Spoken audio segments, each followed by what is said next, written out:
And the magic hour for the monthly meeting of the Budget and Finance Committee has come.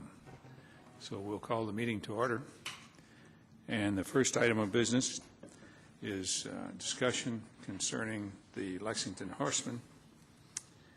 Mr. Ellinger, do you have any comments you want to make? I understand well, I'm not sure both how you... parties are in the audience and probably have something to say. Well, I think we might let both of them speak on the subject. The reason I wanted to bring this forward to the Budget Committee was we had the discussion here in the council chambers and about the issue and the integral part that this organization brings to this community and the family-oriented activities and the different things. And I think we'll give the horsemen their opportunity. And then also I'd like to have the LCC give their viewpoint from this, because obviously they've got some issues that they can or can't do too, and they have a board that they have to answer to too. And I'm sure that they've tried to work out an arrangement, and we might not be able to be the right facilitator here, but I thought this might be an opportunity that we could at least look at the different issues and see if there's an opportunity that the government can work with you all, because this is a very important group. I think it's not like the Wildcats, but we have started to gain some momentum with them, and now being in a new league, it's nice to have a group that we can follow. And as I said, what you all give back to the community, I think is very important. So if we could have, I guess, the horsemen speak, and then also let, I guess, Bill Owens back there, he could also speak on behalf of the Lexington Center. And I think the issues that we would like to address or look at possibly would be some of the things that you raised last time would be the parking and possibly concessions and then rent. And I think there are parts of the contract that do talk about if we have some incentive clauses, if we do reach certain amounts that things are brought down, and maybe that's something that we can look at and address too. But those are, I just wanted to kind of bring it out here, see if there's things that we can do, because I certainly would like to keep the horsemen here, and I know the Lexington Center would like to keep the horsemen here too. So if there's anything that we can come to an understanding, I think it'd be great, that it'd be good for the people of Lexington. Thank you. Thank you, Mr. Ellinger. I see that the horsemen are in the starting gate and ready to go. So if you'll identify yourself, and the microphone is yours. Thank you very much. I'm Susan Harris, Director of Business Development for the Horsemen. I originally addressed the City Council on October 23rd and brought to light some of the issues that the Horsemen have heard from various parties. We have brought a proposal. Did you want us to go ahead and hand that out? Yes, if you would reiterate those, some of those. Okay. Pass them out. Perhaps you can start with the Lexington Center behind you, unless they already have it.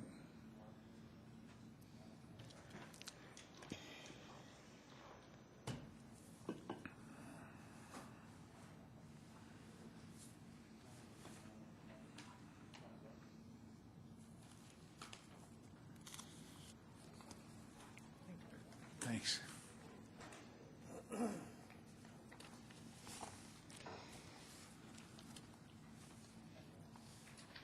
The gentleman that has currently passed out the proposal is Brian Bain. He is the general manager of the Horsemen. I think he has a couple of issues that he would also like to address. The first issue we have on here, of course, is our official statement, which we released on 11/23. It is our goal to bring economic growth and revitalization to downtown Lexington and to provide entertainment that is affordable to all. There were some things going in the press last week that indicated that the Horsemen had asked the City Council to subsidize our organization. We wanted to address that and to let the council know that we are asking for reduction in concessions and parking, which the Horsemen organization gets no revenue from that. We are currently asking for two things. The first is a reduction in the facility cost at the Lexington Center. This was brought to our attention by the owner, Mr. Lenny House. He has polled all the teams in the UIF and AF2. He found that most teams are charged $2,500 to $8,300 per game. The Horsemen are averaging $12,000 plus a game in expenses at Lexington Center. We just wanted to bring that up. Secondly, Mr. House would like to see the Lexington Center be more consumer-friendly and affordable. And when he's referring to that, of course, we're talking about Rupp Arena.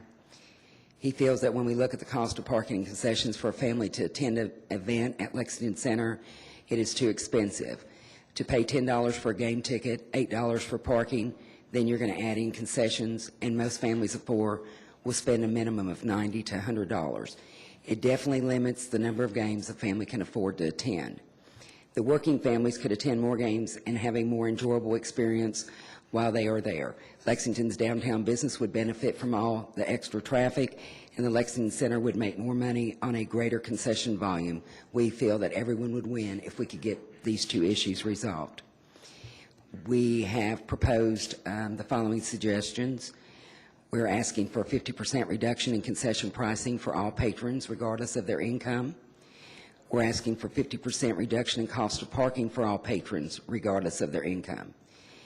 In addition, no cost of concessions to the recipients of the Partners for Youth programs. That is our program that we fund from private donations, plus what I discussed last time that the Horsemen did for these different programs. We would like for them to be able to get their concessions with no charge. Currently, we supply them with food at an off-site location. That location includes a lot rental, $500 plus the cost of the food for all the children and the families that are going on those tickets. We're also asking for no cost of parking to those recipients of the Partners for Youth program. What we have discovered is all these children work very hard to make the goals that have been set by individuals in order for them to receive a ticket to the game. It no longer becomes a free ticket when they have the added cost of parking and the added cost of concessions. We want to enable these families to go with no cost attached for them. When we give them a free ticket, we would like for it to be a free ticket. The Horsemen currently give 40% off the face value of the ticket, and Kentucky Utilities was one of the organizations that donated money to tickets. One of the hard decisions that we had to make with that sum of money was, do we use it all for tickets or do we divide it? Do we use half for tickets and half for concessions? The choice we made last year in conjunction with Partners for Youth was that we would use all money for tickets and the Horsemen would incur the cost of the food. The parking has kind of gone on the wayside. They park where they can, or a lot of them will come up and ask you if you can possibly give them the money for parking. I work the tailgate parties. I spend about $150 of my own money per game to give folks parking money to make sure that they can get into the game. A lot of people aren't prepared for that $8 price. Brian, do you have anything to add?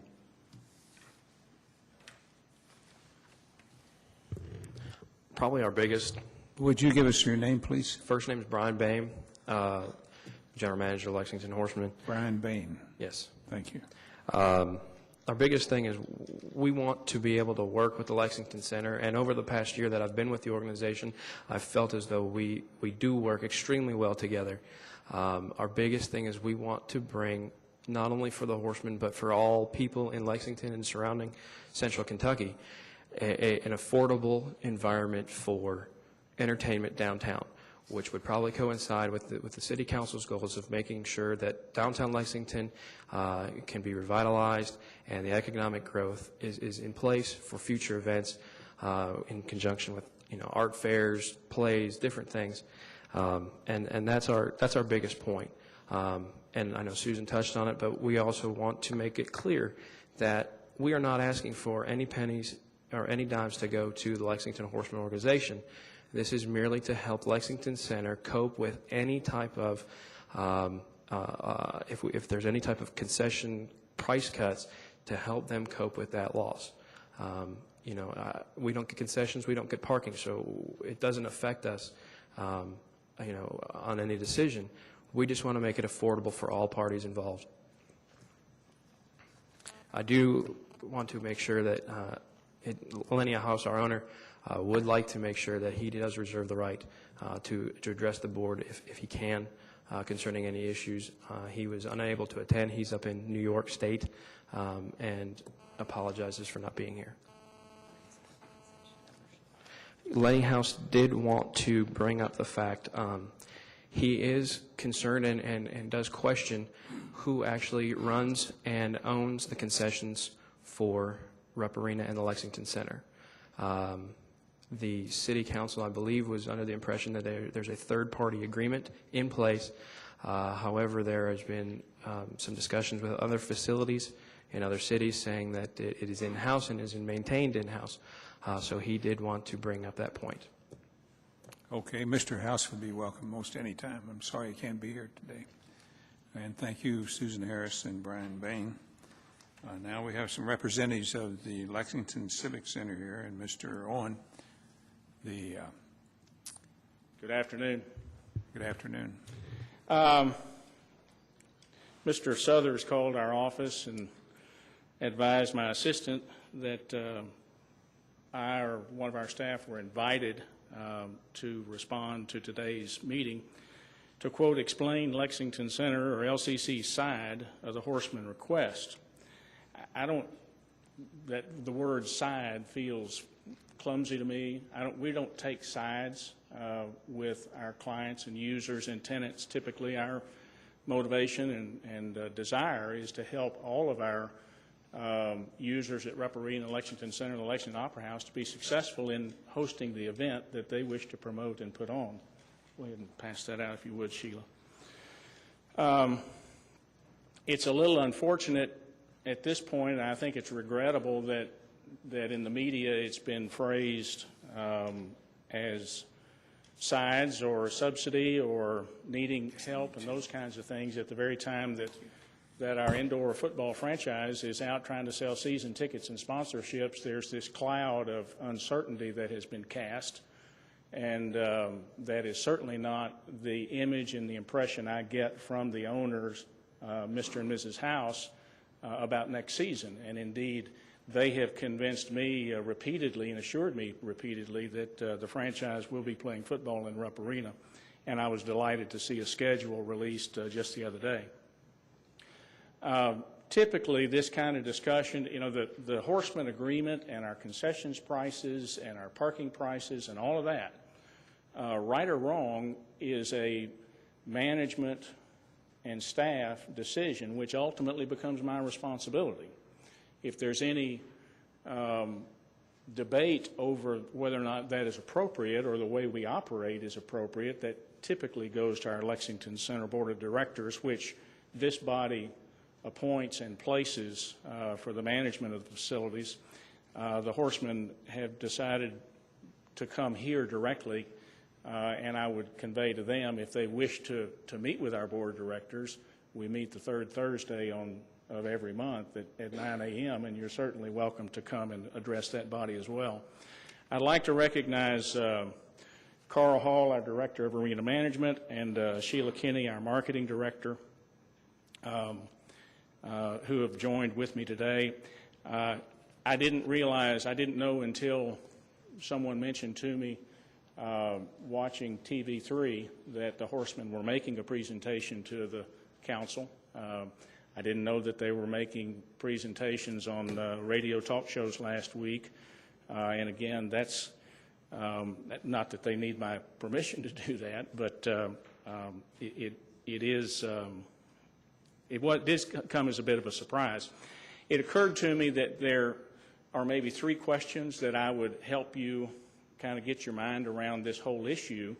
And I've got a 9-page, do you have one, Ms. Harris? Okay. I've got a 9-page discussion that I'll go through hopefully quickly and then entertain any questions that you may have. The first question is, what are concessions and parking prices at Rupp Arena, and how do they compare to other venues? Do they impact attendance at events? If you look at page 2 of the handout, this is a survey. Every couple of years, we will survey competing and other arenas and sports venues in the region. We don't always get accurate information. Sometimes it comes back to getting someone to return a phone call. Sometimes they'll give you the information, sometimes they won't. But we did get a pretty good response from a survey that we began in July and completed in September. Rupp Arena is the far left-hand column. Then it moves to 4 different venues in Lexington that we kind of see as alternatives for entertainment that do have concession sales: Commonwealth Stadium, Applebee's Park, Keeneland, and even Regal Cinemas, figuring that if someone has disposable income that they can use for entertainment, they could go to the movies. And so we did compare those. And then moving to other venues, Assembly Hall and Memorial Stadium are at the University of Illinois. Nippert Stadium is University of Cincinnati, and Fifth Third Arena, I think, has similar pricing. Greensboro, North Carolina, Great American Ballpark, where the Cincinnati Reds play. Diddle Arena is Bowling Green at Western Kentucky University. Thompson Bowling Arena is Knoxville. And then the far right-hand column is Kentucky Fair and Exposition Center, or Freedom Hall. I was interested to see in the proposal or the presentation that you saw previously, the discussion was concession meal of 1 hot dog, 1 small drink, and popcorn is double to triple the cost of other entertainment in another venue in Lexington that provides professional sports, and suggests to reduce concession pricing to be competitive with other pro sports venue in Lexington. That's obviously Rupp Arena and Applebee's Park. Applebee's Park, there were 14 menu items that we were able to compare as a result of our survey. Rupp Arena is equal or lower than 9 of those 14 items that we did compare. I would suggest to you that we're double to triple is certainly inaccurate, and that I think we are competitive. I'll also say, in terms of concessions and parking, I've been at Lexington Center 17 years. Mr. Hall has been there 19 years. The Horsemen are the first promoter that has, in our memory, collective memory, that has questioned our parking and concessions pricing. It's just, with typical promoters, it's just something that doesn't hit their radar screen. They are concerned about rent and costs and all of those kinds of things, but the other items of pricing of concessions, to suggest that, particularly for family entertainment and other events, that I heard on the radio talk show that our pricing is hurting our marketing to attract events. Just this month alone, there were 13 arena events. Next month, there are 9. January, there are 9. February, there are 11. In the next 7 months, we already have on the books 62 different events spread over 79 different days. So particularly this time of year, we are an active facility. Page 3 gives you some information on parking rates. For a long time, Rupp Arena was at $5, and we graduated to $6 and stayed there 3 or 4 years. Then we went to $7, then we went to $8. We decided to go to $10 after observing that many privately owned lots around the neighborhood were at $10 and higher. This particular survey was taken just a few days ago at the University of Kentucky Liberty game, and page 4 shows you a map of those locations. For Horseman games and smaller events, there's a lot of those lots that won't even open, but you can see that we certainly are at market rate, even less than some locations farther away. Central Bank Building, Kincaid Tower is higher than our lots. Radisson Hotel is higher than our lots. There's even a small lot on Short Street where Felix intersects that's even higher. We do discount our parking rate 20% to $8 for events less than 10,000 parking, but that kind of gives you the results of a quick survey there. Page 5 shows you the last 7 years of event utilization, again, in terms of how busy we are, how many patrons, how many visitors we attract, and you can see that it's pretty constant with a couple of, there are some swings. 2002 was when we were under renovation. We had limited availability. 2003 looks to be a bit of a spike, 129 performances. There were 9 days of the Daughters of the Nile convention that used Rupp Arena that kind of skews that. Plus, in that fiscal year, we hosted the circus twice. And the circus, when they come, they do anywhere from 7 to 9 performances. So that can kind of give you an example. But the predictable attendance at Rupp Arena for all events, UK basketball, horsemen, concerts, family shows, and whatever, runs roughly 800,000 people. Page 6 gets to question number 2. If you go back to page 1, what are the terms of the Horseman lease, and how are they different from other Rupp tenants? Well, page 6 gives you some information about the specific lease. First of all, the Horsemen have the lowest rent of any tenant that uses Rupp Arena in the last 4 years. Second, they have attendance-based rent credits beginning at 4,500 patrons, making it possible to reduce rent to only actual game day personnel costs. At 7,334 attendants, the only thing they're paying for in their lease structure is ticket takers, security, video operators, people that are required to be there to actually run the event. They are the only Rupp Arena tenant with this benefit.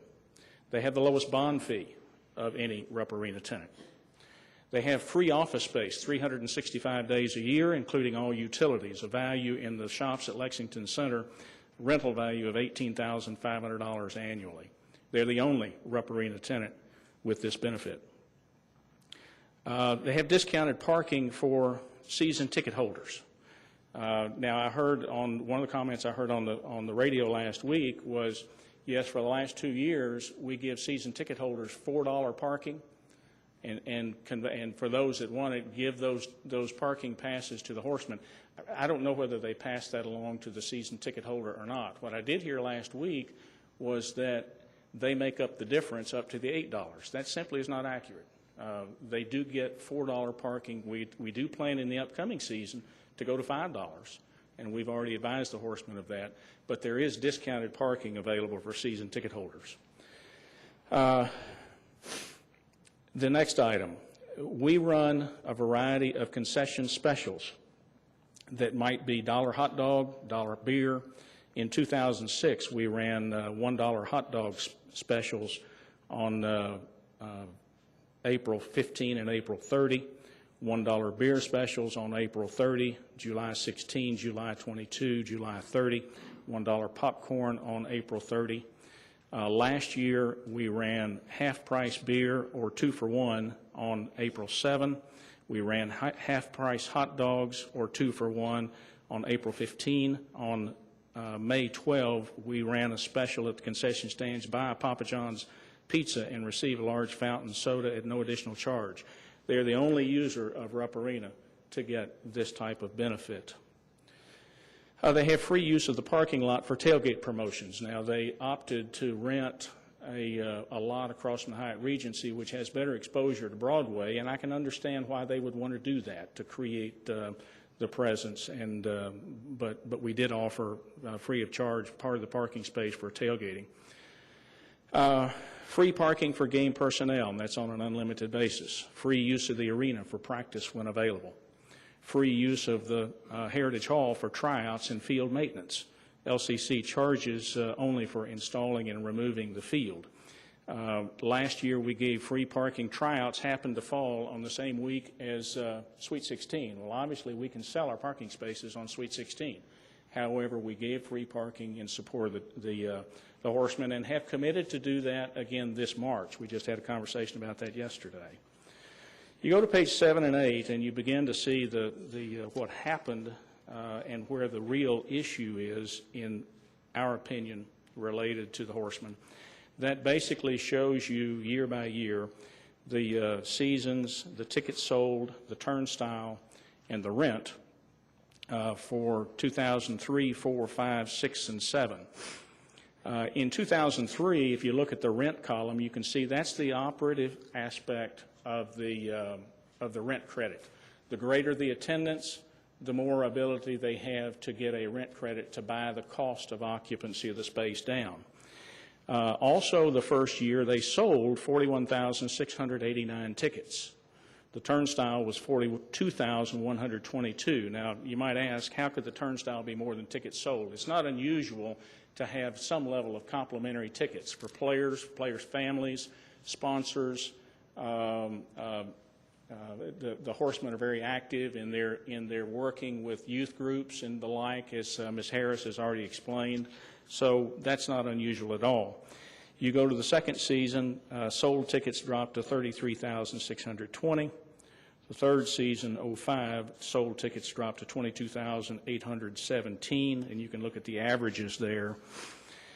The fourth season, 2006, you can see that ticket sales went up slightly over the previous year. I'm now on page 8, and that was a good sign that that they were selling more tickets.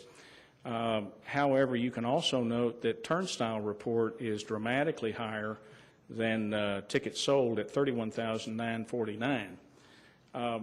The public is pretty smart, and when you start to comp too many tickets, people figure out, well, I don't have to buy a ticket. I just need to look around to get that complimentary ticket. And to generate the attendance on complimentary tickets, I don't know how many tickets were offered. I don't have that at my fingertips, but still, that has a tendency, we've learned with other franchises, professional sports franchises, to work against you if you go across the line. I've got a handwritten note there. After the 2006 season, there was new ownership. Mr. and Ms. House, midway through the season, acquired 100% of the franchise from some other owners that were initially involved, and came to us and said, you know, for next season, if we're going to be here, we need some support. We need you to reduce some fees. You need to work with us on it. So basically, we changed the structure of the lease from being a minimum rent plus reimbursable expenses to being a flat fee that included reimbursable expenses. Now, reimbursable expenses are going to vary depending on attendance. You're going to have more ticket takers or security if you anticipate 5,000 people coming than if you anticipate 3,000 people coming. So that's the reason in the last year, this past year, that's the reason that you see rent varying on that number relative to the $9,500 flat fee. Now, I'll emphasize again, that rent goes away if they get attendance to 7,000, scanned tickets to 7,330 people. Rent credits start kicking in at 4,500. They're the only Rupp Arena tenant that has such a feature in their lease. The last page, and I'll try to wrap up, gets to the third question. And that question is, what are Lexington Center Corporation's financial obligations, and how does it, Lexington Center, meet them? Lexington Center is charged to be responsible for the operating management on behalf of the Lexington Fayette-Urban County government and the community to operate Rupp Arena, Lexington Convention Center, the shops at Lexington Center, the Lexington Opera House, Triangle Park, and the ancillary parking lots. Our current operating budget is $10.6 million. We're just now putting a budget together to bring to our board and ultimately to Urban County government through the agency process next April. Our current debt service payment in the current fiscal year is $3.6 million. Our fiscal year 2008 approved capital maintenance expenses are $1.8 million. Those are basically the three expense items that we have to look for to support. What are our sources of revenue? By Kentucky Revised Statute, 2% bed tax, or that's 1/3 of the total bed tax, comes in support of the mortgage indebtedness at Lexington Center. That helps us make that $3.6 million debt service payment each year.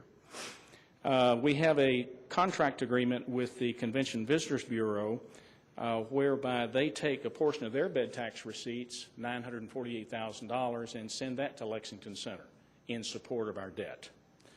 And then third, we count on cash flow from operations, rent, concessions, parking, rental equipment. That number varies annually depending upon activity in the facilities. Over its 32-year history, Lexington Center and Rupp Arena has paid 100% of its operating expenses. It's paid 100% of its capital maintenance expenses. Debt service in that period of time totals $102 million, has been paid 50% from the hotel motel room tax, 33% from Lexington Center operations, and only 16% from the Lexington Fayette Urban County General Fund. And over half of that 16% was paid in the first 10 years of operations, 1976 to 1986. Lexington Center is already providing significant financial support, attendance-based rent credits, office space, parking support, concession specials, et cetera, to the Horsemen relative to all other Rupp Arena tenants. We feel further subsidy is contrary to the best interests of Lexington Fayette County taxpayers and that their interests must be considered first. While we are committed to maximizing utilization of the facilities, and we are committed to that, utilization is one thing and it's very important. Financial performance is another. If attendance is such that it's not supporting the lost revenue from doing something else, if you can do one medium-sized concert and achieve the net revenue that you're otherwise achieving from a franchise operation, if you can replace all of the attendance with 2 medium-sized concerts, we have to take that under consideration. While we're committed to maximizing utilization of the facilities we manage, it must be achieved in a financially responsible way.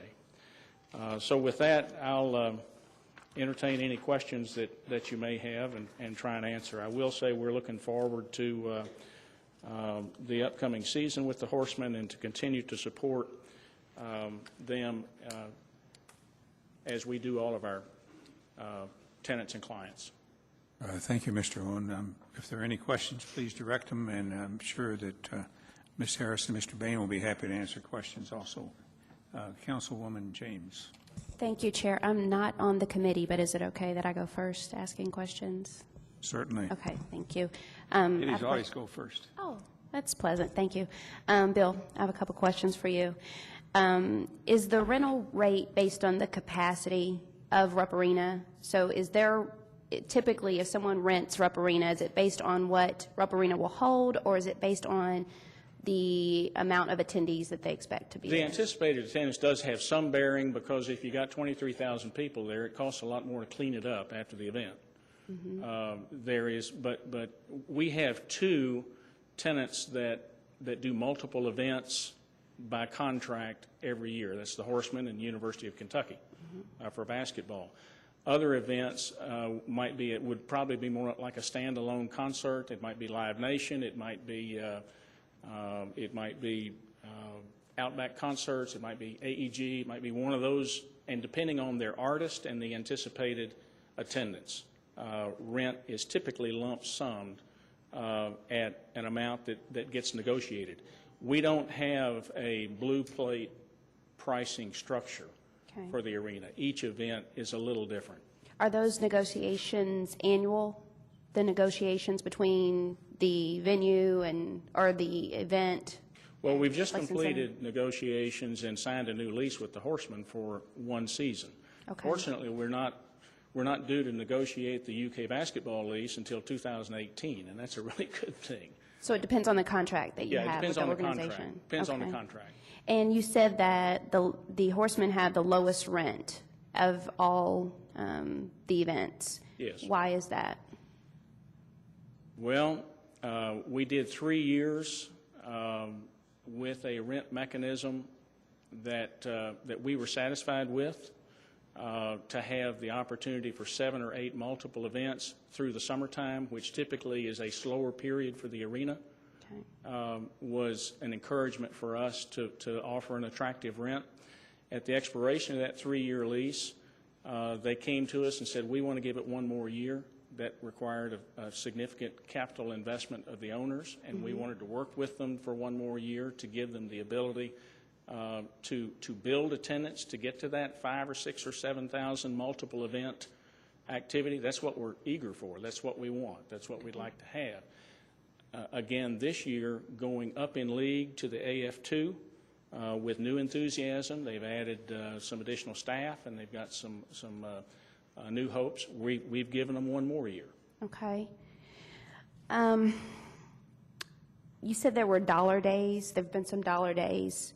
Who has to make up the cost when you have those dollar days for the hot dogs and beer? Nobody. Nobody makes them up? Nobody. We just sell we sell the cup of beer that we usually sell for $6. Well, it's it's a smaller size.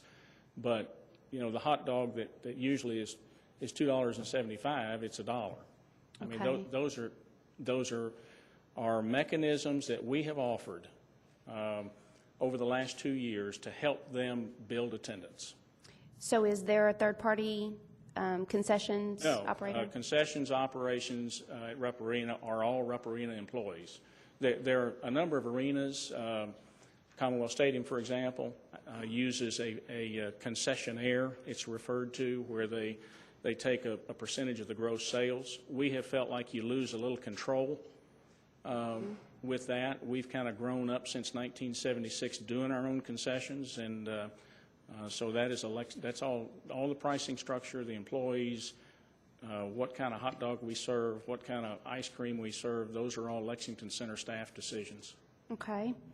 And have the prices for concessions and parking risen since 2003? Yes, Okay. yes. And is that And- price? And, you know, when I pull into Speedway, pardon the commercial, and get my cup of coffee in the morning, I'd love it to be cheaper. I'd love everything from I think all of us would, from gasoline to health care, for everything to be less expensive. What we have found to keep us from having to come to this body and look for greater funding out of the general fund, the Lexington Center organization has grown up with that operational paradigm, and we continue it. If the board of directors, if our board of directors, to whom I'm accountable and our staff is accountable, were to say, we need to look at our concessions and charge less, or our parking and charge less, what are the implications of that? That happened at one point. We made a proposal, we made a request in 2003 for funding support of the Urban County government out of the general fund, which was declined. The board of directors decided, given a variety of alternative suggestions, to look at our parking, concessions, and bond fee. That was the reason for decline, is that they wanted you to reevaluate what you were doing? Yeah, well, no, it was declined. Urban County Council declined our request for $300,000 out of the general fund in financial support. We had to go back through our budget process and say, where can we make up that difference? Did they tell you why they were declining it? No. Did they give you a reason? Okay. No, but, you know, it's you all have tough decisions to make in terms of what you put in the budget and what you can put in the budget and what you don't. Our desire is at Lexington Center, and the way that we operate is to minimize that, at least insofar as Lexington Center. And again, in my term at Lexington Center, this is the first time a promoter has objected to those pricing. In Mr. Hall's 19 years, this is the first time a promoter has objected to those pricing. Our survey information, both locally for parking rates and locally and regionally for concessions rates, tells us that we are in line. Have you heard from any of the other activities, organizations that use Rupp Arena since this has all come out, as far as how they feel about the parking and concessions? I have not. Have you, Mr. Hall? No. Okay. All right. That's all the questions I have for you, and then I have some questions for the horsemen. Thank you. Thank you. Are there any other questions for Mr. Owen or the Lexington Center? Yes. Mr. Ellinger has some questions. Did you want to go ahead and finish your questions with the horseman? Well, she was going to Okay. ask the horseman. Okay, Mr. Owen, if you don't mind, I just have a couple questions, please. And thank you so much for the information. It was very, very helpful and very informative. I guess a couple things. Is there, outside the UK basketball, would the Horsemen be probably the most unique local organization or group that uses that facility? It uses Rupp Arena, I guess. Other users include Fayette County Schools. There are some local. But would do it on a continuous basis where they have 8 different. Yeah, Not just a one time, but this would be local. That's true. We do have for example, Feld Corporation, which owns Ringling Brothers Circus. They come every year and they'll do 9 performances over a weekend. V Corporation that operates Sesame Street Live, some other shows that are out currently. Would that be, though, all at They one are, time? those, though? however, are not local. Okay, but that would be all at one time. It wouldn't be a continual, something right. that you could build community unity with, like the Horsemen would do, or the UK Wildcats do for Lexington. Right. Would that be accurate?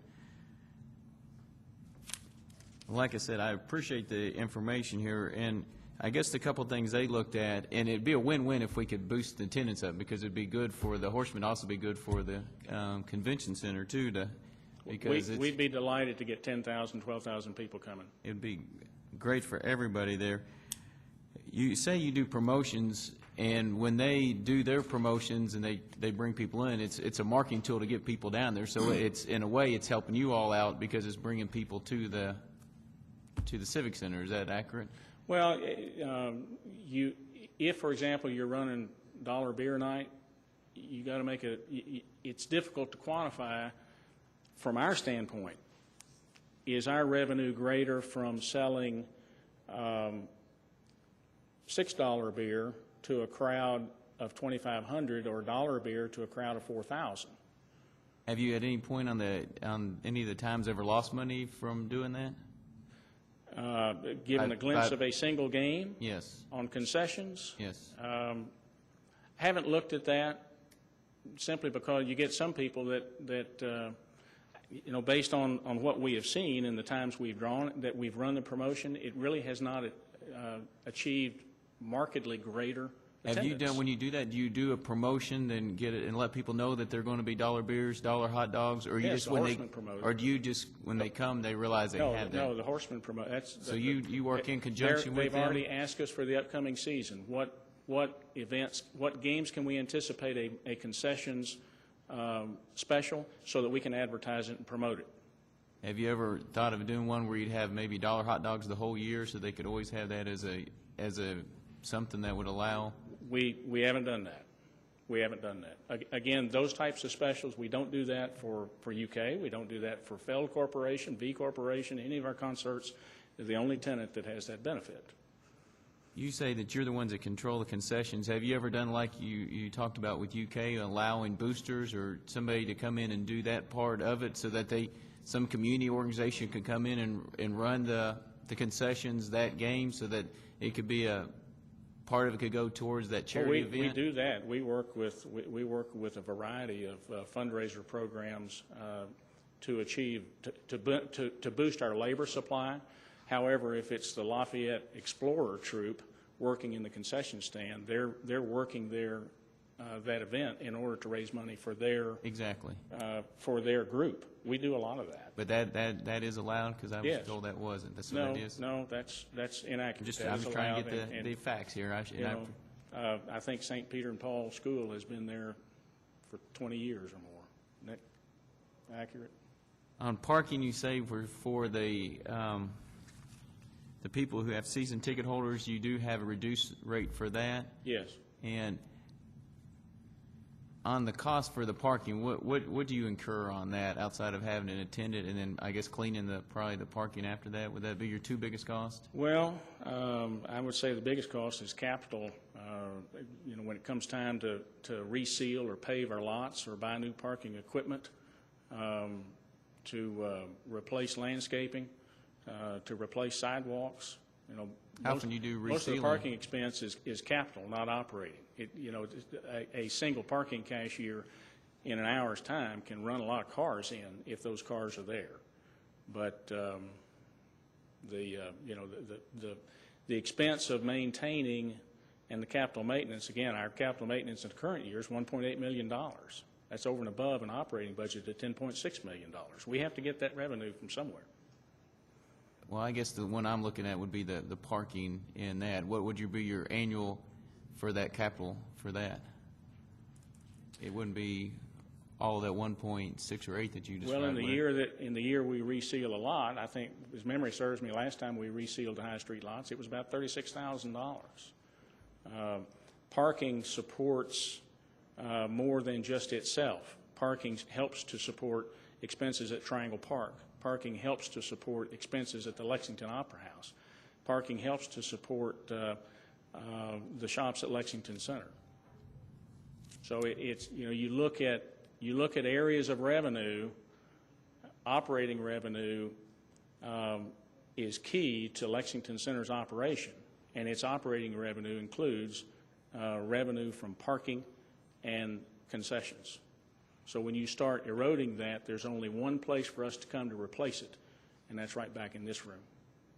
One of the issues that the Horsemen talk about is an advantage of this community would be, I guess, allowing youth at risk to go to games and gives them an opportunity to go do something that would be a minimal cost. And I think one that they talked about is they get the free ticket, but they still have the cost of parking and still have cost of concessions. Is there any way, if we do something, that we could work with them on somebody who comes as an at-youth risk, then parking or concessions, that we could give them something that would lower that? If this body would choose to decide that, we're at the ready to work with you on making something like that work. Those are all the questions I have right now. Thank you so much. Thank you, Mr. Ellinger. I see no, Mr. Myers. Thank you, Mr. Chair. Mr. Owens, thank you for coming in. I have just a couple questions for you. Okay. Thank you for coming today, and thank you also for the information that you provided. There's a couple of discrepancies between, or maybe I'm not understanding it correctly. The Horsemen said that, number one, a reduction in facility costs at Lexington Center. They're saying that most teams in the leagues are charged $2,500 to $8,300 per game, but they're charged $12,000 plus per game. But when I look at your spreadsheet, it seems to say on page 8, I guess probably 7 and 8, a fee for renting the stadium. Does their $12,000 figure include their rent utilities number, and other things that? Their rent number is $9,500.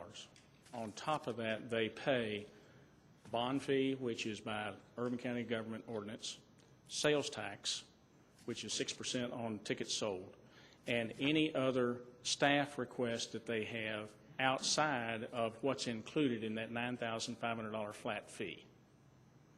I don't know how they constructed the $12,000. I don't know what number components are in there. But what comes to Lexington Center is $9,500 plus those three items. The sales tax we send to Frankfurt. Okay, so in the documents that you gave us, where does it show how much they pay per game? If you look at, well, I didn't give you that. I can get you a copy of the lease that shows $9,000 what they're obligated to pay. If you look at page 8, Right, 7 and 8. under the column rent, Yes. let's just take an example. April 7, Evansville was the opponent. Rent was $3,569.31. That number was constructed by taking $9,500 and subtracting from it our cost for ticket takers, security guards, first aid, other items that we have to have, other personnel that we have to have and pay an hourly wage to operate that event. So it gets down to a net number. So then you're not charging them for those hourly employees? They're included in the $9,500. Okay. That, Okay. you see the handwritten note there? The restructured lease went from a base rate plus reimbursable expenses, which is our typical source. See, with most every other tenant we have, you may pay $15,000 to rent Rupp Arena, and then you have a menu of staff costs that includes everything from security to ticket takers to box office personnel, et cetera. And you pay the actual cost for the number of hours for those people. For the Horsemen, we just constructed what's it going to take for us to operate a Horseman game with a theoretical 4,000 attendance, $9,500. Okay. So that's the number I was looking for that's not on here. When I read on here, say that Evansville game, $3,569, but it was actually $9,000. Yes, and you get to the $3,569 by deducting what we paid in personnel costs Okay. to operate that game. Okay. Another question I have is when it comes to, Councilman Ellinger alluded to having those third parties come and do concessions. And I realize that if if the Lafayette school team comes and they actually work the concession, that they're doing that so that they can earn some of that money. Would it still be cheaper to do it that way and allow them to take off a portion of the sales, decrease the cost of the food so that you could have, say, quarter days, but the stadium saves the money that it paid those hourly workers so that it's not a loss to the stadium, but it's still an economic advantage to the patron? You know, we've got a long history of working with other charitable organizations in the community that count on working concession stands at Rupp Arena for some of their revenue, and to send them away, I'm not sure that we're willing to do that. I'm not sure why you have to Maybe send I'm them not away. following your question.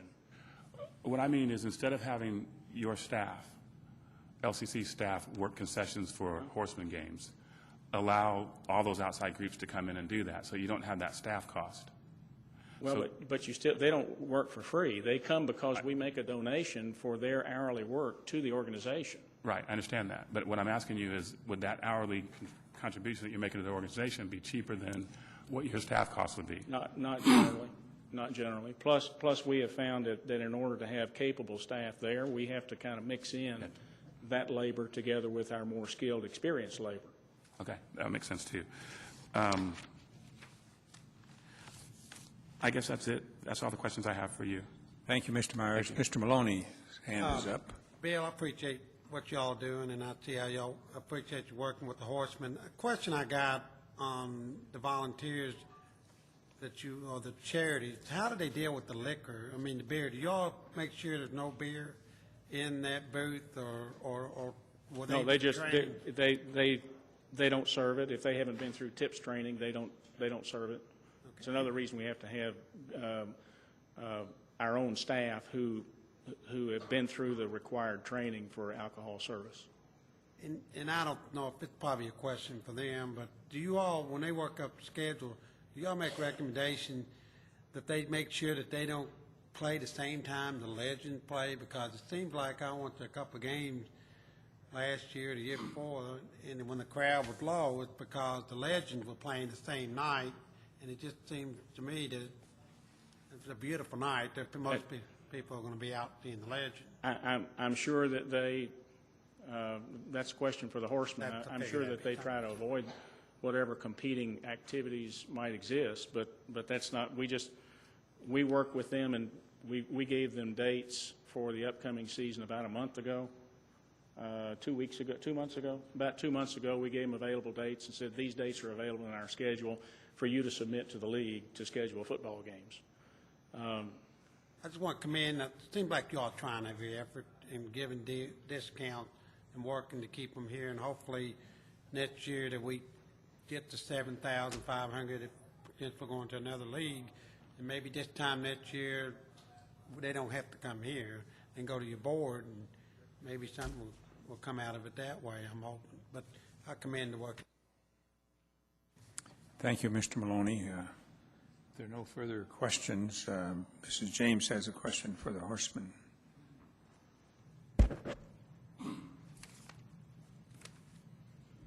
I'm sorry, what's your name again? Brian Boehm. Brian, okay. Couple of questions is, how do you explain the drop of attendees since 2003? What's been going on of why people are dropping off? I think if you look at minor league and sports, of which I believe we were a part of in the UIF and the NIFL, it starts off strong, and then once people come out and see it, they've seen it, they don't necessarily need to come see it again. And it's just that added excitement. Our job, and one of my personal goals, I've only been on the general manager position since October 15th. So one of my major goals is to keep that excitement built on through this season, through the next season, and through seasons to come. That falls on our shoulders. The lack of attendance, that's directly, coincides with marketing, coincides with specials, coincides with everything, which I believe, and the organization believes, coincides with the cost that we incur and our fans incur at the venue. Some of the rebuttal comment, if I may, to what Mr. Owen had to say was on the rent and the lease agreement, I think of which Mr. Myers was referring to, was the rent is $9,500, and then you add on these costs to the $9,500, which gives you the $12,000 to $13,000 per game. Which he's right, the bond fees and the state tax all go different places, but it still averages about between $12,000 and $13,000. Will the change of division that you recently received, is there anything attached to that as far as advertising that will automatically increase exposure? Absolutely. Arena Football 2 is a national organization affiliated with the Arena Football League, which is owned 10% by ESPN, ABC, Disney. Of that, they are in discussions of marketing and televising the Lexington-Louisville rivalry, of which there are 3 dates scheduled versus Louisville. We feel as though, unfortunately, about a month ago, Cincinnati had dropped out of the league. They went dormant for a year. But if we can get Cincinnati back into the league, Cincinnati, Louisville, and Lexington, you've got at least 6 games there, of which enormous marketing potential and revenue potential for downtown is available. And I'm going to ask you something with that, and I don't know if this is, I don't know, maybe you can't answer, but how much money do the owners of a team make? So as I'm looking at the lease benefits, and I'm looking that it looks like a lot of the costs are being offset from one end. Right. Is there any way that, I don't know, I'm just thinking private business, that the owner or someone that's making money based on the benefits would then be able to offset some of the costs for the patrons? We'll speak for Lenny House on this regard. He has opened up his books to anybody who would like to see them. They're at Schweitzer McGahee. He has given me that authority to go ahead and let anybody do that. In 2006, he lost in the area between $1.3 and $1.5 million on the Horseman organization alone. In 2007, we've cut that deficit to about $850,000. It is my goal to cut that even further to about $450,000.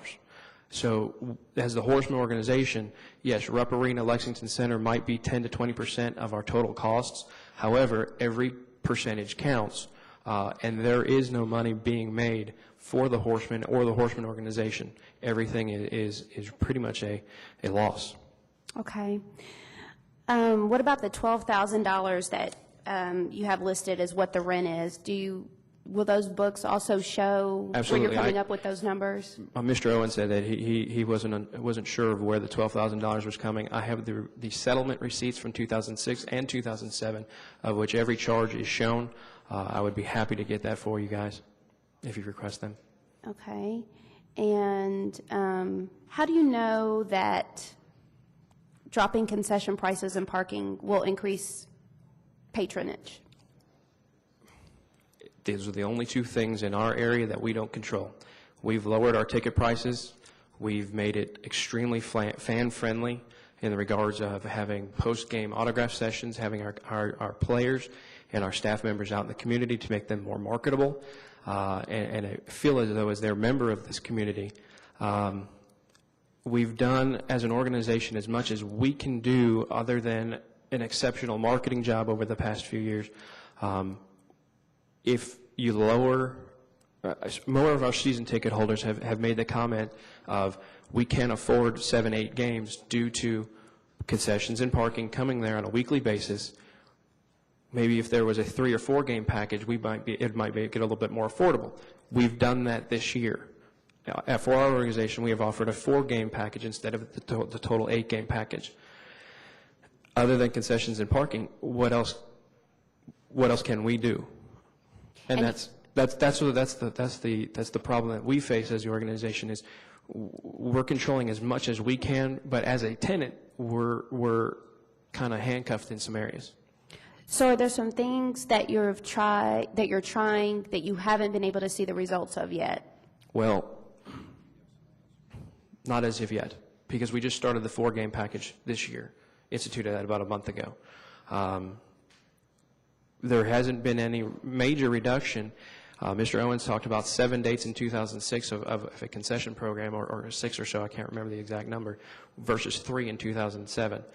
I will admit that those promotions were asked for on a late basis, which was hard to market, hence why I asked him yesterday of, can we have our schedule, It is mid-November. Let's get this in stone now, to market it now for our commercials, for radio, for print, all of that in place now, so we both can be a little bit more successful.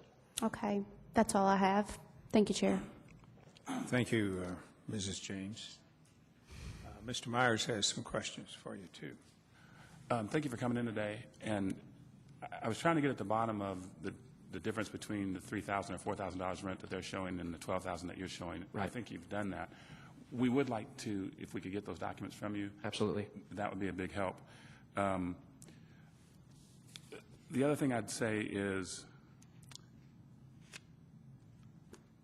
I think that and really this is for Mr. Owen as well, I don't know the answer to this problem, but I do know that we can't afford as a city to lose the Horsemen. I think that would be irresponsible to let that happen.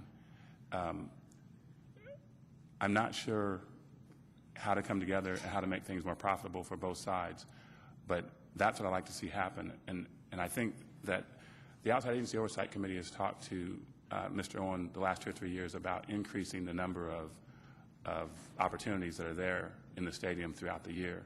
And I think if you seem to say, Mr. Owen, that when you look at all these capital costs, things like repaving the parking lot, those kind of things, hinge a lot on these 8 games. And I would think that one of the answers here is to increase the number of opportunities in the stadium year-round, and so they're not so dependent on individual sales.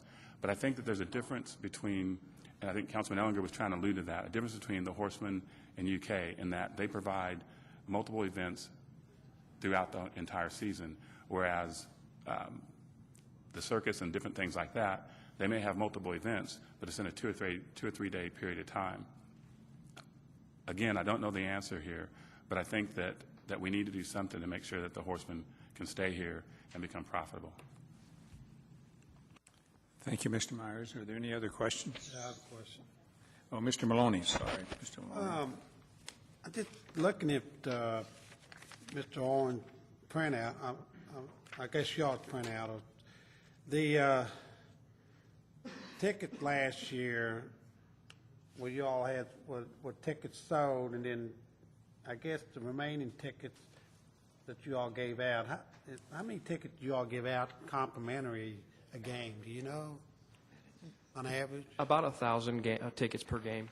Again, that's part of any type of partnership agreements we come up with sponsors. Come up with any type of agreements with youth organizations that might we're charitable to. It kind of varies from game to game depending on interest. I try to help out. I was involved last year as director of operations. I was very involved in making sure the players' families were taken care of when they got here, and there wasn't a whole lot of expense for them to come and watch their son play. Then you have to factor in our cheerleaders, which there was 30 to 35 of them, and then you consider that you have your support staff, of which all of our support staff is comprised of interns, which we graciously give them 2 tickets apiece for their families and friends to come to. So it varies. I guess that's a long version of the answer to your question, but it varies. Okay. The question asked Mr. Owens, but I think it should have been addressed to you. Do you all work with the schedule and with the legend to make sure that there's not a same night? Because I'm a big Horseman fan. I've been to a lot of games the last 5, 6 years. 3 years, whatever. But seems like the night that I was going with a very big crowd is because of the legends. And have you all tried to work out the schedules? Yes, this year we received our with a new league. We joined on October 15th, probably around October 20th, 23rd, around there. We received a sheet from Arena 2 with numerous dates on it for us to get with Mr. Hall and Mr. Owen on to see availability for those dates.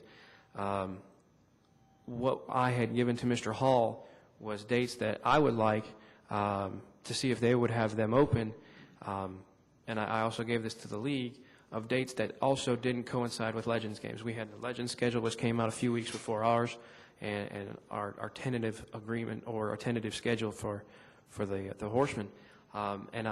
There were about 4 or 5 dates that didn't quite meet up so well with them having a game and us having a game. But then that kind of goes back on facility availability, and then the league structures our schedule. I can request dates. I can't. How many games are going to be? 8. 8? Well, There's- I mean, the night the Legends are playing. 4. There'll be 4 games on that, okay. Of which the Lexington Legends have been an extreme help and aid to us over the last 2 years. And I am in current discussions to try to see if we can't get some cross-marketing going where, if someone comes from a Legends game, they have a coupon or something for a Horseman game. I think both of us can work together for the common good on this. Now, you said Cincinnati pulled out. Are they still got a football league? Are they going back to what the Horsemen won last year? Or are they out altogether? The entire franchise has went dormant for the year. The owner pulled his interests out when he moved to a different team. He was a member of the Cincinnati Bengals and was released from the Bengals and went to a team out west.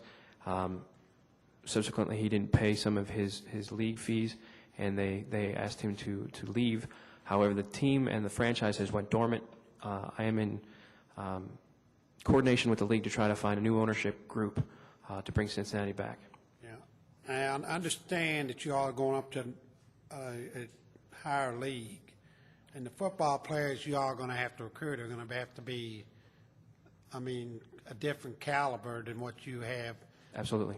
And my concern is, a lot of people, and I went, watched the game, were former Kentucky players, Georgetown College players and all that. And then when you start going into that league, you start losing those players. Sort of. Because they're not going to be at that caliber of players to be in that league. And what concerns me is the majority of the people that like to follow these kind of football, they like to follow local Absolutely. players. And how are you going to be able to substitute when you're not going to get the UK players anymore, or the local players at high schools that played here that a lot of people follow, and you're going to end up getting, and I assume that this is going to be on television, ESPN, you're going to be getting some pretty good ball players, but a lot of no names that folks here don't know about. Well, that's to an extent. I believe with the recent success of UK, many of their seniors that have a lot of potential to move on past UK can actually play for us. I'm extremely involved in the recruiting process of our players, and I can say that we target first off the guys that are local, the Eastern Kentucky guys, the UK guys, the Georgetown guys, and we want to keep that base of players that we've had for the past few years as our core team. Yes, there will be some changes, but those changes will be for the better, and the caliber of player will be higher. This is where those players at UK can make a difference, and we tend to hopefully bank on that. Have you all started recruiting any of these players? When did that happen? Absolutely. We've started back in September recruiting. Have we got any big names yet? There's a few. They haven't. Names so I can tell everybody. Well, there's a few. Ike Klepper, Eddie Evanston, who's been our quarterback for the past few years. Their contracts are still pending league approval. They have signed. Harry Lewis has verbally committed. Michael Madrazo, Will Mulder. Probably our key two losses was Ellery Moore and Antonio Hall. Both were signed to our big brother in the AFL for Chicago Rush. Okay, well, I look forward to being there next year. Thank you all for your presentation. Thank you. It's nice to get an update, though it may not be relative to what we're talking about here today. Are there any further questions? Yeah, I got Mr. one. Ellinger has I do. a comment. I want to Actually, I've got- remind the committee that we're scheduled to adjourn here at 2:30 because Right, we have a mine meeting shouldn't be upstairs. too long, but actually, I'd like to ask Mr. Owen again, if he doesn't mind, a couple questions. Okay. Thank you all for coming today. Thank you and for letting us come. providing us with that information.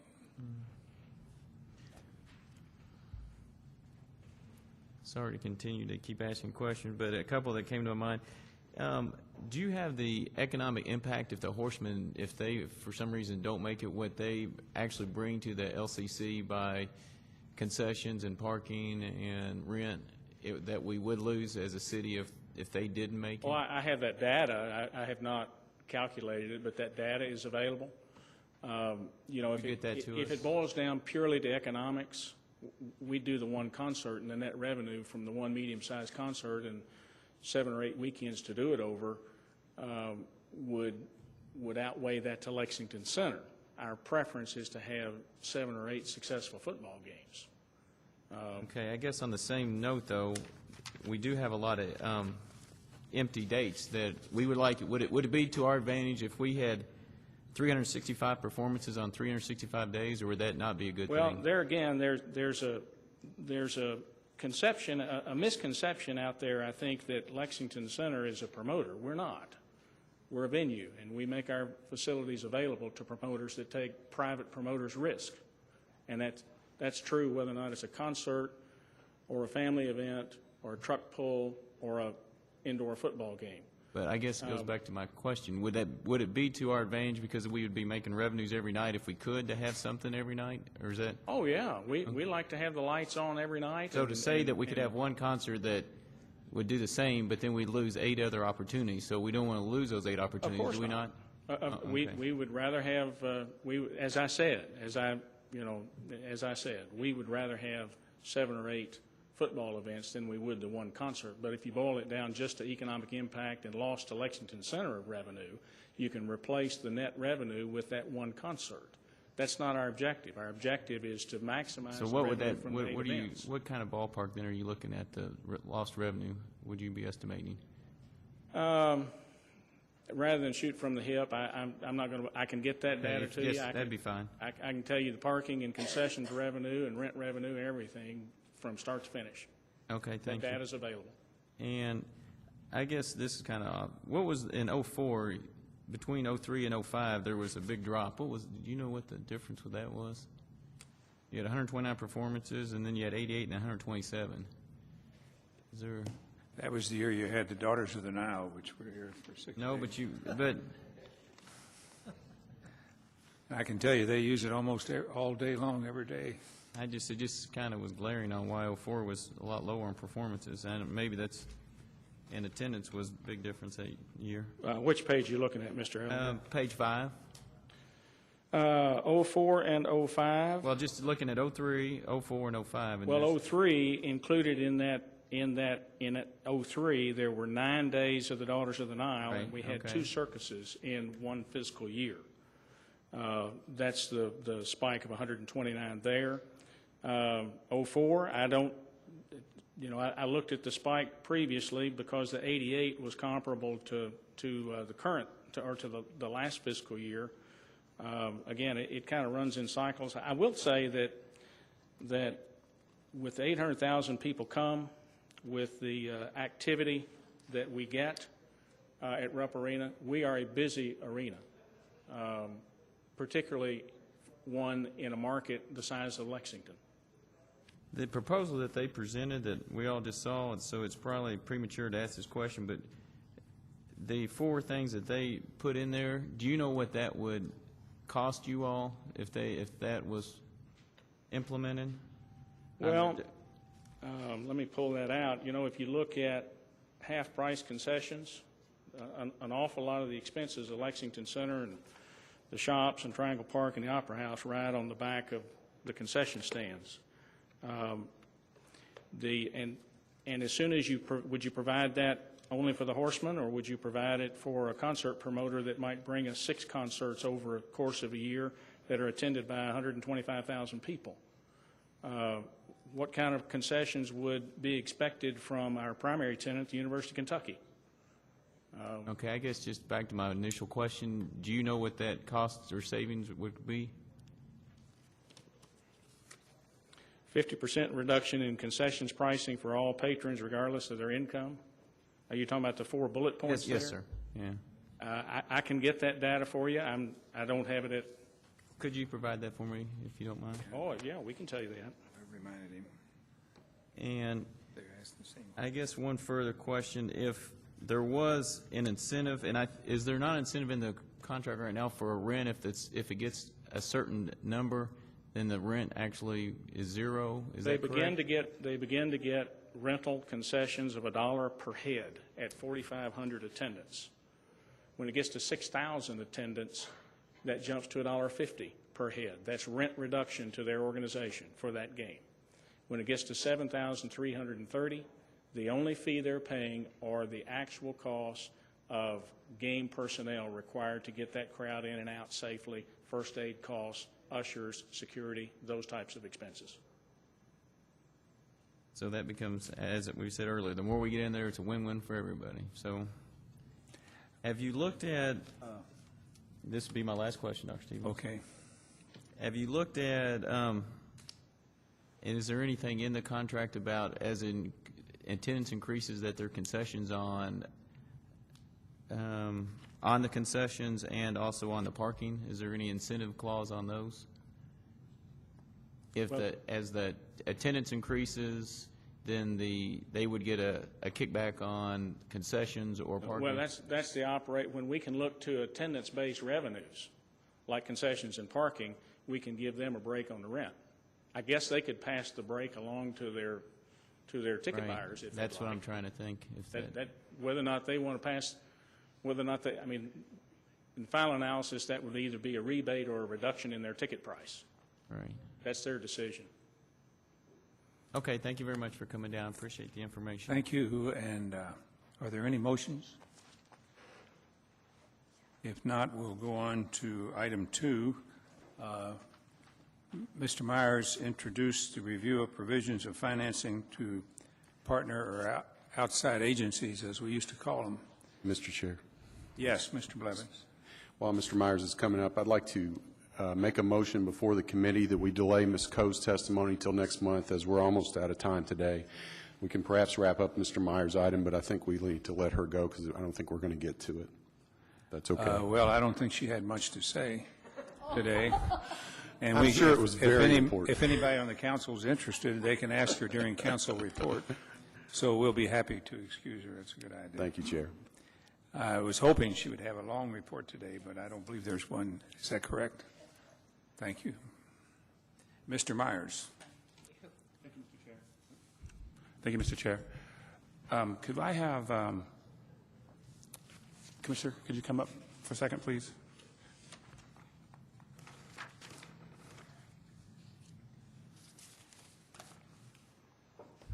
Good afternoon. Thank you, Commissioner.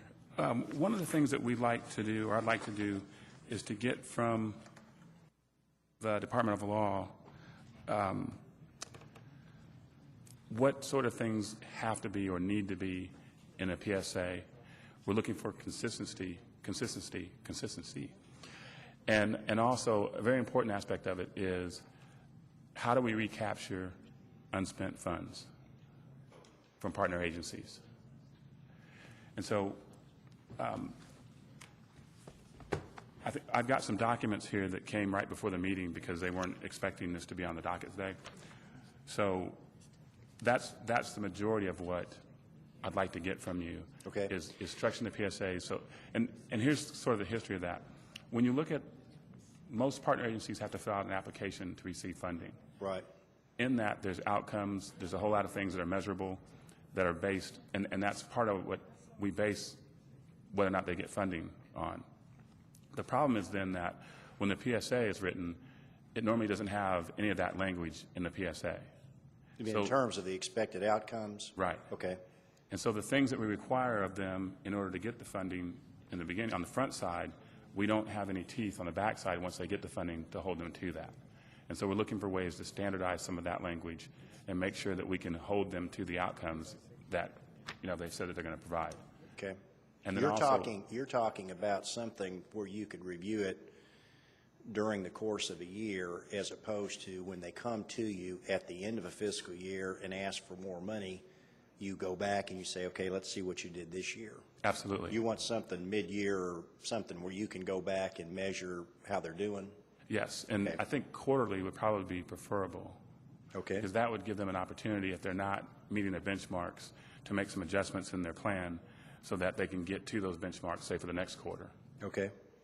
And whether or not the council and administration at some point want to tie funding per quarter based on outcomes, I don't know. Maybe that's next year. Okay. But I certainly think that we need to have outcome-based PSAs that provide the opportunity for oversight throughout the year. All right. And then, again, a very important aspect of that is to recapture funds that are unspent. And an example, and I won't name the agency, but a couple years ago we gave an agency some funding to do a particular task or provide a service, and they said that they were going to have to hire a staff person to do that. But at the end of the year, they had never hired that staff person. So, you know, at some point, we need to be able to look mid-year and say, if you haven't hired that staff person, obviously you're not going to be able to do the work that staff person was supposed to do. Or if you found another way to get that done without that, then maybe you don't need that money. Okay. I'm looking at the agenda for today, and that covers, I believe, item B and item D, what you just mentioned. Yes. A process for recapturing unspent expenditures and expectations on how monies can be spent, drawn down, and reported. Okay, what about item C, Councilmember Myers? The accounting of expenditures, what exactly are you all looking for there? I'm going to have to get back with you on that one. I can't Okay. remember what that one was. I know under item E, you and I had a conversation recently about an agency and the possibility of having our internal audit group go in and just check to see how LFUCG monies are being spent. Yes, You still are interested in that? absolutely. Okay. And, Right. and one of the things that we can look at with regard to that is some agencies do work on a regional perspective, and we want to also ensure that our dollars, LFUCG dollars, are being spent here in Fayette County, Okay. and not subsidizing other counties' programs or services. All right. I am not certain, I haven't gone back and looked at all the PSAs. I don't know whether they have all of the consistency. From what I understand is we have for a number of years used an agreement, and it might be slightly modified for an agency, and then year after year after year, that same agency has that one, and then that might be used for another one, and so on. I don't know whether there's been a detailed review recently or not, but there's some basic provisions that I think are included in all. But I understand the need for consistency, and I understand what you're looking for, adding. Okay.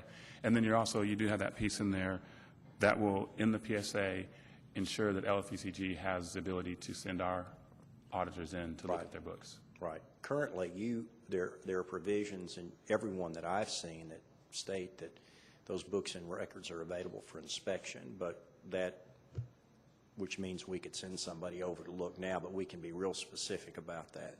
Okay. Also, as part of that, could we include in our PSAs that we get their total budget so that we understand where their other funding sources are coming from? I think you could ask for it. Okay. Try to determine the need for the money. Is that Right. your thinking? Yeah, I Right. don't see why you couldn't do that. I don't know what's presented now, Councilmember Myers. I would assume they would do that and say this is how much we need, but I gather that they don't always do that. Correct. Okay. And also it will help us see how they're spending their money, if they're spending their money wisely. Because while we may not necessarily have much oversight on how they spend other funding sources' dollars, we do want to make sure that we're not giving money to an agency that's not doing well with the other dollars that it's receiving. One of the things we might want to consider, and I don't know whether this is done now, but that is have some sort of process in place when people actually request the money. In other words, before a request is considered by the mayor and the council for inclusion in the budget, what sort of items have to be presented as part of that request?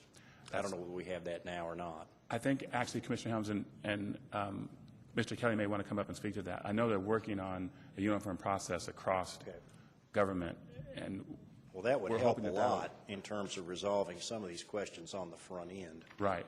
And we're hoping, Commissioner Helms did an incredible job last year in the budget cycle of putting together some interview committees, and they did site visits and a lot of different things. I think my thinking is, or my sense is that the administration is trying to use what she did as sort of a jumping off point For all of the agencies? for all the agencies. Okay. Good afternoon. This past year, we did have a process that we started where we asked each agency to come in and to work or to present their information to a panel. A lot of the information that I think you talked about, I won't say a lot, but several of the items that you mentioned are already required. I think a portion of the problem is that we haven't really been monitoring the agencies. You know, we make the allocation, and then we don't really interact with the agency again until the end of the year. And we need to do more. We need to provide, I'd like to see us have a technical assistance meeting at the very beginning to make sure that people understand what the requirements are going to be. If you apply for the money and you're successful, here is what you're going to have to do in order to satisfy, the parameters of the funding.